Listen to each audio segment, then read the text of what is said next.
Good morning. It's January 20th, and this is your daily brief in science. Here's everything you need to know. A soft, washable revoice choker from Cambridge University uses ultra-sensitive sensors and AI to decode speech from throat vibrations and pulse, aiming to help stroke patients communicate naturally without brain implants. The device also interprets emotional state and environmental context like time of day and weather, and can expand words into sentences with a nod-based control. Revoice captures throat signals along with heart rate and other inputs to translate into words and predict full sentences, enabling silent mouthing and contextual mood interpretation. Experts caution that findings are preliminary due to a small sample size and call for larger trials to confirm effectiveness and overall benefit. In a small trial, participants reported a 55% increase in satisfaction, with the study published in Nature Communications and plans for further research to validate efficacy and identify who may benefit. The results also indicate meaningful improvements in perceived communication ability and independence for stroke survivors. The Nature Communications study suggests potential benefits for other conditions, such as Parkinson's disease and motor neuron disease beyond stroke.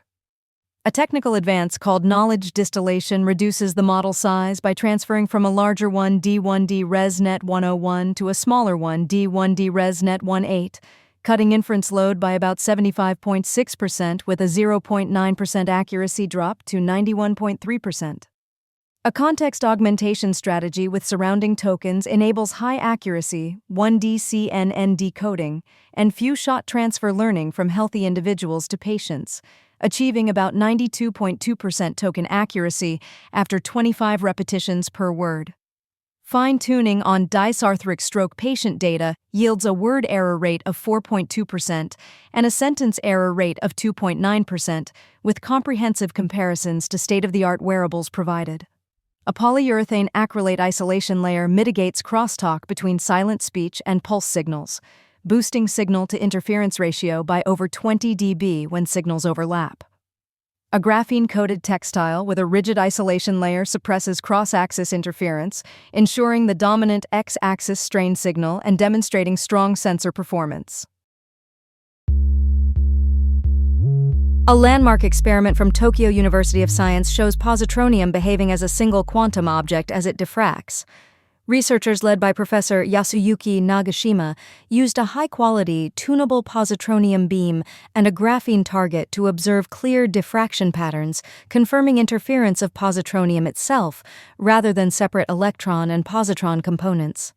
Graphene served as the diffraction grating, with its atomic spacing matched to positronium's de Broglie wavelength, allowing transmission and detection of interference fringes on a position-sensitive detector.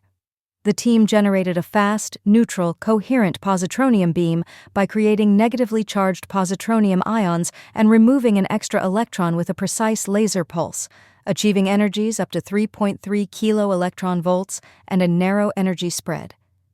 This work opens possibilities for non-destructive, surface-sensitive material analysis and future high-sensitivity tests of gravity with antimatter using positronium. The study was published in Nature Communications on December 23, 2025, by Y. Nagata and collaborators, with DOI 10.1038/S4-1467025-67920-0. Background and funding details accompany the published work, including COI statements from Tokyo University of Science. The approach advances positronium beam quality by increasing energy, tightening energy spread, and refining beam direction while maintaining ultra-high vacuum to keep the graphene surface clean for diffraction observations. Overall, the results demonstrate that positronium interferes as a single quantum object, marking a major step in fundamental physics and enabling potential applications in precision measurements and material analysis. The research team includes Professor Yasuyuki Nagashima, Associate Professor Yugo Nagata, and Dr. Riki Mikami, with the work published by Tokyo University of Science. A new AI platform at Yale, developed with Boehringer Ingelheim, is generating experimental procedures for chemical synthesis, including compounds that don't exist yet. Mosaic operates as a computational framework that taps into millions of reaction protocols to enable AI-assisted synthesis. This is a pre-publication manuscript, with early access to findings ahead of final publication. It provides measurable uncertainty estimates to show how closely a user's request fits an expert's domain, helping researchers prioritize experiments. The system aims to turn knowledge overload into actionable lab steps by allowing researchers to consult multiple niche experts rather than relying on a single large model. Mosaic uses 2,498 individual AI experts, each reflecting knowledge from a leading practitioner in a specific chemistry domain, enabling expert-driven guidance across diverse reaction spaces. These experts are organized within Voronoi clustered spaces and run on the Llama 3.18b and instruct architecture to cover a wide range of transformations. Key affiliations include Yale University and Boehringer Ingelheim, with Tim Newhouse and Victor Batista among the principal contributors. Contributors span Yale and Boehringer Ingelheim, including Victor Batista, Timothy Newhouse, Haute Li, and Sumon Sarkar, with funding from Boehringer Ingelheim and the National Science Foundation Engines Development Award. The approach enables discovery of over 35 novel compounds across pharmaceuticals, materials, agrochemicals, and cosmetics through AI-guided synthesis. Mosaic delivers reproducible and executable experimental protocols with confidence metrics, reporting an overall experimental success rate of about 71%.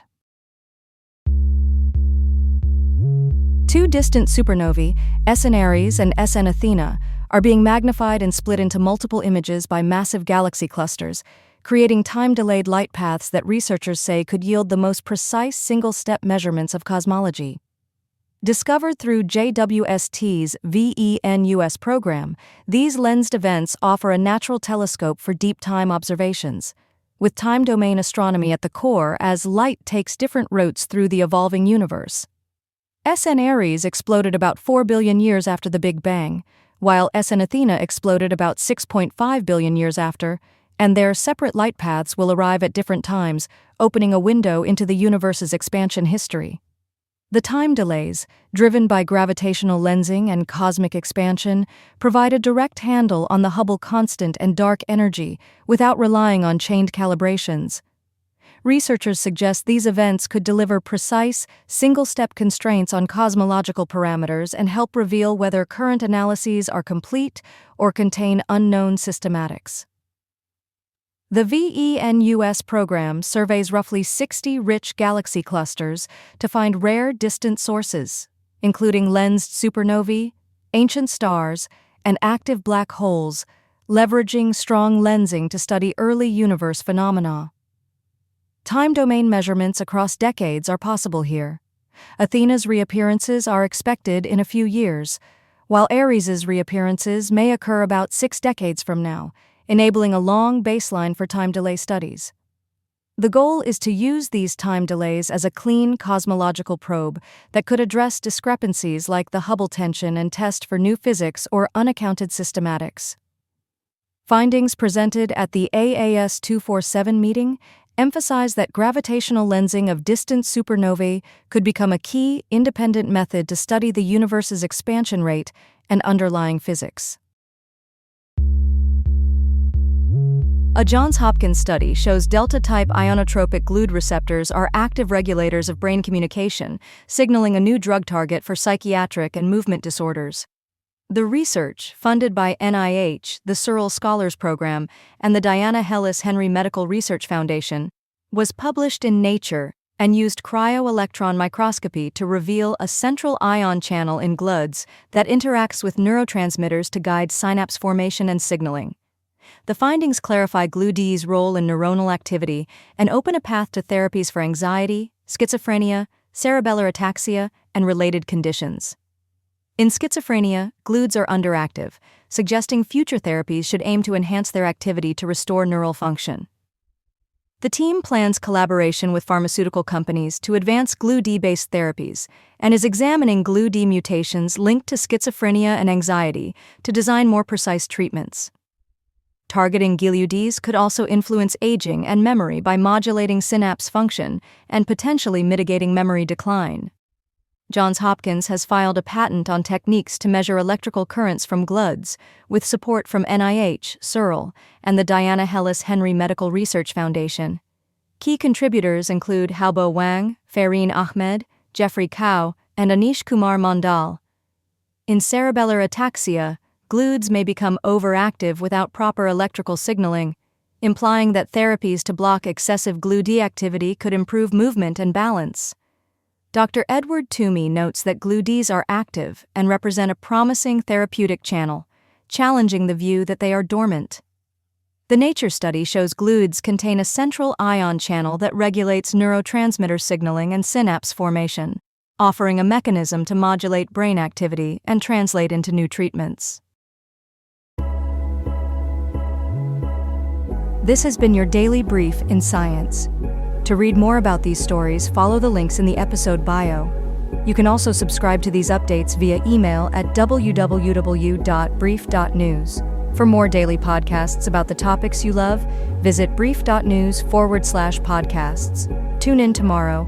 We'll be back with everything you need to know.